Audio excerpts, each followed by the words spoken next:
Here I have myPhone Go, and let me show you how to wipe cache partition on the following device. So at the very beginning, let's start by pressing the power key.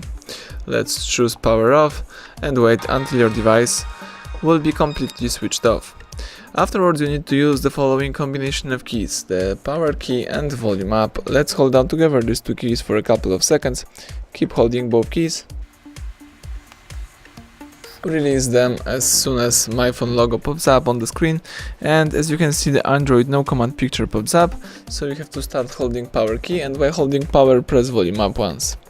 That's it. This is the Android system recovery. Here you can navigate by using both volume keys and confirm options by pressing power key. Let's scroll down to highlight wipe cache partition and press power key to confirm it. The device is wiping cache, formatting the temporary cache files. What's more important, this operation doesn't affect on your personal files, it's just removing the temporary files. Sometimes it's good to accomplish that operation to refresh your software, and press power key to reboot system now, right now, and the phone is restarting and booting into a normal mode.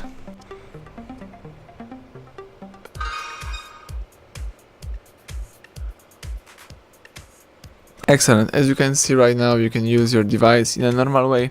So everything went well. Thank you for watching. Please subscribe our channel, leave thumbs up under the video.